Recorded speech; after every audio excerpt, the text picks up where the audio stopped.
The film is broken up into three stories, with most of the actors playing multiple roles. Number 1. The Death of R.M.F.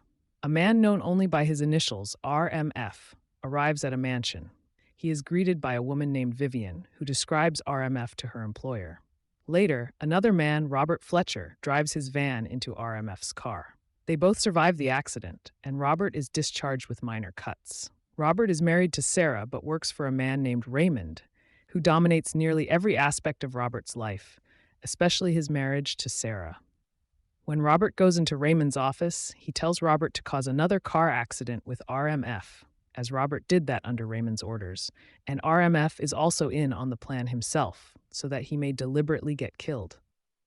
Robert is uncomfortable with the request and refuses, which angers Raymond. Robert goes home and confesses to Sarah how Raymond has been controlling him, including the fact that he did not want them to have kids. Every time Sarah got pregnant, doctors paid by Raymond would abort her babies and make her think she suffered miscarriages. Sarah slaps Robert, and she later leaves him. When Robert tries to go to her job, her coworker Will tells Robert that Sarah just quit and is nowhere to be found. Robert tries to get back into Raymond's good graces by pathetically groveling, but it doesn't work.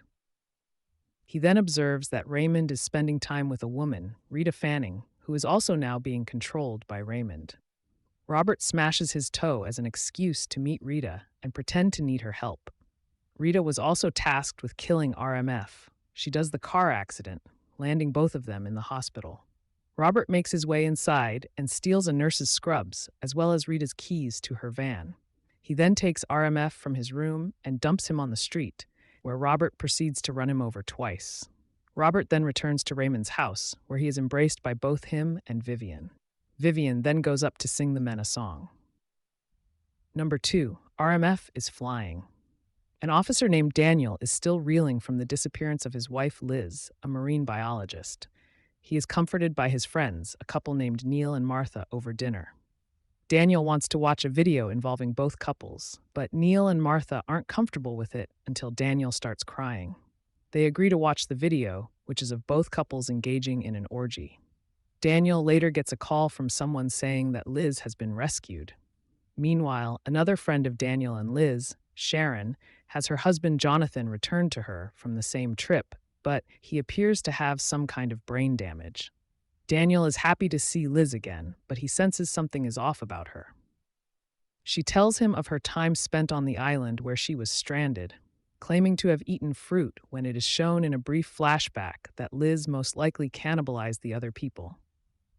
Liz tries to get Daniel to engage in aggressive sexual acts, involving her hitting him with his baton.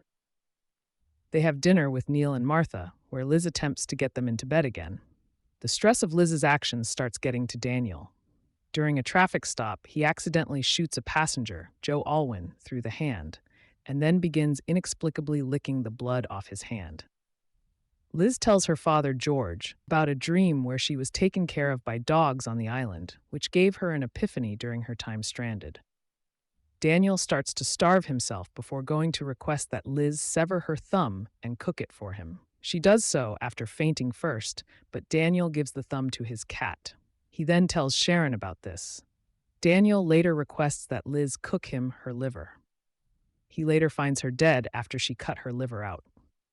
A knock at the door is heard, and a woman Daniel believes to be the real Liz appears.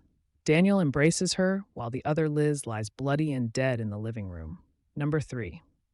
R.M.F. eats a sandwich. Two cult members, Emily and Andrew, meet with a young woman, Anna. They bring her the body of R.M.F. in an attempt to revive him with her touch. After it doesn't work, Emily and Andrew conclude she is not the woman they are looking for. Emily speaks with Andrew on the woman that they are looking for. She recounts a time when she got her hair caught at the bottom of a pool. Just two synchronized swimmers were practicing a routine. One of the women rescued Emily, and she thinks this is the woman they are looking for. The two then go to their cult, which is run by Omi and his wife, Akka, which is a sex cult that has people sweat out their toxins, and Akka licks the sweat off them to determine if they are cleansed. While out at a restaurant, a waitress named Rebecca approaches Emily and Andrew after overhearing their conversation regarding the woman they are looking for. Rebecca claims that the woman is her twin sister Ruth, but Andrew dismisses this as one of the requirements for finding their new cult leader is that one of the twins must be deceased. Emily also visits her husband Joseph and their daughter from time to time. Joseph invites Emily for some private time together, but he ends up drugging her drink and raping her. When she returns to the cult, she tells Akka about what happened, and she suggests that her time in the sauna might expel her toxins. After the body licking process, Akka says that Emily is still contaminated and must be kicked out of the cult, all while she pitifully begs to stay. Hoping to get back into the cult, Emily tries to find a way to contact Ruth. She is called by Rebecca, who invites her to her home and decides to fulfill one of the requirements by jumping headfirst into an empty pool, killing herself. Emily is then led to Ruth's job at a clinic. Emily drugs her unconscious and brings her back to the morgue to R.M.F's body. After Emily has Ruth touch the body, R.M.F comes back to life. Emily does a victory dance outside before heading back to the cult to bring them Ruth. Emily then gets distracted while driving and crashes her car, causing Ruth to fly through the windshield and die. During the credits, R.M.F really does eat a sandwich.